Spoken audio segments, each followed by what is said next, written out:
If the path before you is clear, you're probably on someone else's path.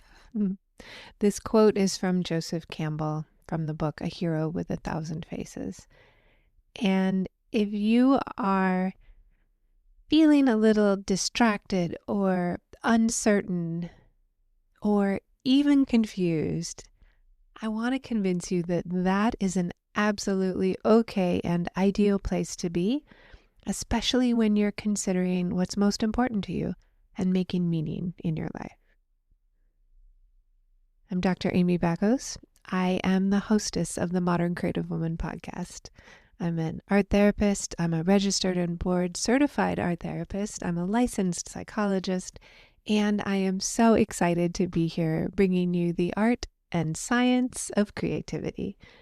So let's get into this. Let's get this started. When I'm working with women in art therapy, in the year-long packages that I offer, we spend a lot of time in the beginning with the woman feeling uncertain, confused, unable to kind of point in the direction she wants to go. And a lot of women come to work with me because that's how they feel. And it takes a little bit of time to unpack what that is. And I want to tell everyone that there is nothing wrong with being in a spot of uncertainty, self-doubt, and even like a hesitancy to take action when you feel this uncertainty kind of pressing on you.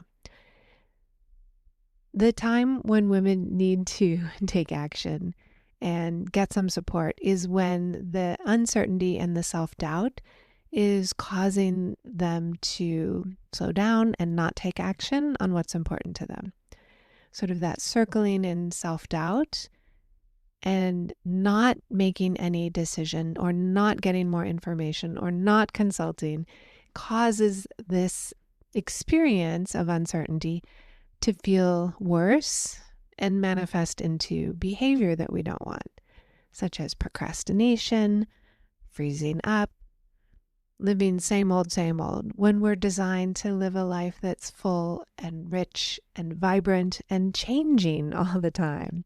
We are living beings and we grow and change, and that's normal, natural, and how it should be. So I want to talk today quite a bit about why we need to embrace this kind of discomfort.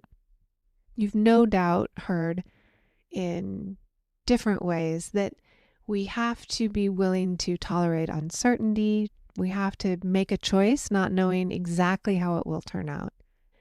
And that's the only way forward in our personal lives, in our businesses, in our communities, in advocating for social justice. We take a step and we're not exactly sure where it's going to lead. You might say yes to a date. You might speak up about what's important to you. You might give something a try in your business, but the outcomes are not like foretold. There's no way to have certainty in what we're doing is going to lead to a certain result. And that's an incredibly good thing. Have you ever asked yourself, what is the quote unquote right answer here? Or what is the right choice in this situation?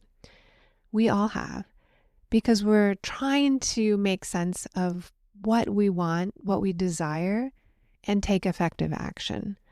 However, because we cannot have certainty in all of these things, we can't predict how the other person will respond to us at work or at home. We can't predict how we will respond once we achieve a goal. It feels different starting out at the bottom of a ladder at a business and climbing the corporate ladder. Then you get to the top, and many people have a terrible feeling of, wait a minute, why did I do this? The question of who moved my cheese? I was moving towards something, and now that I'm here, I don't think I even want it. And that certainly happened to me. I worked all the way up to a full tenured professor at a university, and I realized that I was pursuing my dream, but I was pursuing also someone else's dream. It was in service of the university. And I believe in the mission, and I still teach there. I believe in what's happening in art therapy professionally. However, I wanted to do more art therapy, not write more reports. And I realized that by accomplishing my goal, I ended up doing things that were less exciting to me than I thought they would be. It's a normal trajectory. It's also developmentally appropriate. As people approach 50, we shift from looking outside of us to looking inside of us. And Carl Jung called it the midlife transition. And those kinds of transitions don't just have to happen around 50.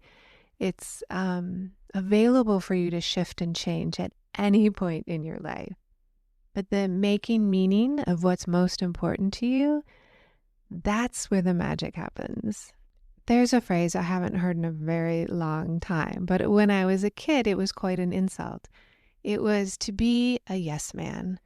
And if you're a yes man, you just agree with what the teacher says, what your friends say. In the professional world, it's a politician or a business person hiring someone who will just always say yes. They'll say, I have this idea. And the yes man will say, oh, that's a great idea. And they start to move in this certain direction. And the yes man says, yes, yes, keep going. And you can see where this ends up without honest feedback, without critical feedback. We will go in sometimes really weird directions. And so we have to bounce our ideas off of other people. We have to put our ideas on paper or, by writing words or by making art, that an idea isn't fully formed. We have to consider, how does it align with our values? How does it match what matters most to us in our lives? And art is one of the most powerful ways, certainly, to figure that out. But the consequence of employing a yes man is we don't get good advice at all. We just get validation for what we're already thinking. And we'll get further and further out on a limb without having taken a good look at some of our ideas. Here's where uncertainty meets yes man.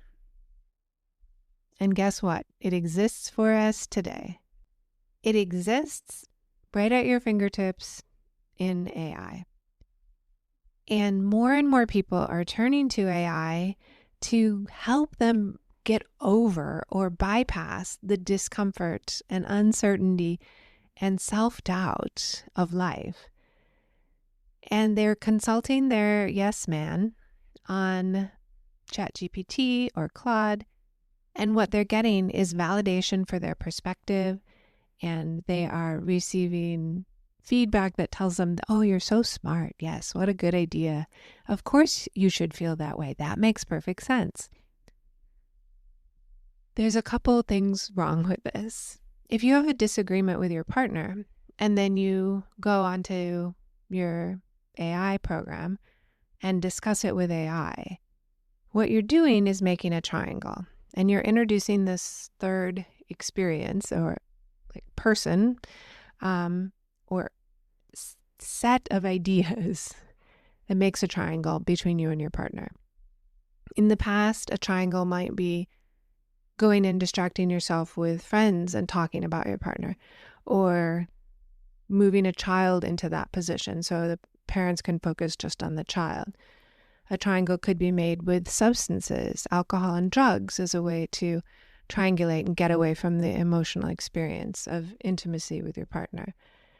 People go have affairs.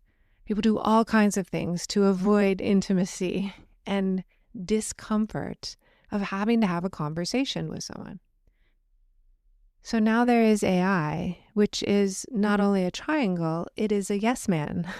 It's creating a situation where perhaps you can work it out, get more validation of your point and why you're right. Meanwhile, your partner doesn't have that conversation. You're returning with new ideas from a computer, and you've completely bypassed the discomfort. Why is it discomfort? It is uncomfortable when you have a disagreement with someone. And it's uncomfortable because you care about them and you want to understand what that means, specifically because you want to do something different next time. But asking ChatGPT will not give you that human emotional connection with your partner. Instead, it's giving you the yes man answer. It might give you some things you could try, it might have actual suggestions for you. But your working independently away from your partner is not fostering intimacy. It's such the paradox to retreat to your computer instead of turning towards your partner to be more engaged. The same holds true with businesses. Many people are going onto their AI program and having conversations about business. Now, it can be incredibly helpful. It's very useful in lots of things. However, when we use it to bypass that discomfort or self-doubt or uncertainty, we're missing a critical component to building our businesses. Having self-doubt is normal. Being able to process that doubt and take action is how we learn. There is a new kind of terrible side effect called cognitive surrender, that using a lot of AI, our brains are surrendering. So instead of using it as a helpful tool, we're using it to think for us, and then our brain is getting atrophied. The research also shows that it is not an immediate rebound. If we discontinue using AI, it's not like our brain will immediately rebound. And that's terrifying. Therapy is the exact opposite of what AI is. I have never been a yes man in therapy. I confront, I interrupt, I point people in the direction that they are maybe avoiding looking in. I guide people to take action in a way that's meaningful to them. Of course, part of being in therapy is being validated and being respected for your dignity and sacredness as a human being. I do that. But I never tell people that they're on the right path and they should continue when that's not my job. My job is to help people tolerate uncertainty and figure out how to work within the world where things are not certain, and teach people how to use self-doubt as information, not as, a thought that means they should stop. It's just information that means we're considering things. So I have 3 strategies that really can help you embrace uncertainty and use self-doubt for what it's intended to. It's intended to help you think, to perhaps research something, gather more information. Self-doubt is useful and helpful, but not when the volume is turned all the way up on it and we become frozen. So the first step is always identifying what you're feeling in the moment. You may need to pull out a list of feeling words and figure it out. It requires a little bit of patience to understand how you're feeling. I do not let the women I work with say they're good or fine or okay. Those mean practically nothing. I want people to figure out what they're feeling in a way that gives them language, and that putting language to feeling is extremely helpful. I ask people to draw how they're feeling. What color would it be? How big is that feeling? What texture does it have? To describe it in the full visceral way. That captures the emotion. So now we have a name, we have a visceral sense of what it might look like. And then where does it reside in the body? How is it moving in the body, or is it sitting still? This initial experience is essential. So if you're feeling doubtful or scared or uncertain, try that experiment. Name the feeling, describe it with lines and shapes and colors on a piece of paper, and locate it in your body. The second step is identifying your values. And this is a whole process that I do in my year-long program with women and in individual therapy. It's really about what matters most to you and distilling it down to the most important elements. Priority is a singular word. We didn't make it plural, priorities, until probably a few decades ago. It used to be priority was one thing. I have a priority. We can't have 15 priorities. So figuring out how to deal with conflicting values, we figure out what's the priority. And I do that through a lot of writing, of course, art making, being out in the world and figuring out what matters most. And the third step to figuring out how to use self-doubt and uncertainty is to consider your actions. Now, committed actions are the actions that are in line with your values, that move you closer to your values. They are unrelated to just thinking a whole bunch. They are really about what feels right, what gets you closer to what's important. So if you decide you put health as your number one priority, you can use that to decide your actions. So if you are invited out with a friend, but it's going to conflict with your exercise that day, now you can consider some options. You want to see your friends, they're important. You also want to exercise. So then you can make choices. You recognize that there is a conflict. Health is number one. You can invite your friends on a hike with you. You could see your friends a little bit later after you work out. There's lots of ways to deal with conflicting values. It's just recognizing that conflicting values are normal and they will happen all the time. And so we always want to consider how our actions get us closer to what matters most. I want to leave you with the idea that self-doubt is not wrong or bad or something to be gotten rid of. It's merely a feeling that's giving you information. And it might be because the thing you're trying to do is really important to you. And you feel doubtful because it matters that you take action on it. Conflict in your values is perfectly normal. We all have a schedule conflict or a priority conflict. Most days we will come across a conflict. Nothing's gone wrong. But we need the tools to deal with those kinds of interruptions where one thing is important, but so is the other. And I also want to remind you that trying to skip over self-doubt, uncertainty, not knowing is bypassing a really critical step in living a meaningful life. And so looking to get certainty like you will get from your yes man AI will not help you grow spiritually, emotionally, interpersonally. It will give you a false feeling that is not helping you with dealing with self-doubt. Handing over your decisions and your values to a piece of machinery will never get you where you want to go. So back to that quote from Joseph Campbell. If the path before you is clear on your Claude or ChatGPT, you're probably on someone else's path. And guess what? Guaranteed that AI is someone else's path.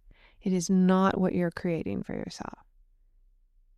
Let me know what you think. Let me know how you will continue to engage in ways that help you understand yourself and take your one chance in the moment of feeling your feelings and taking committed action on your values.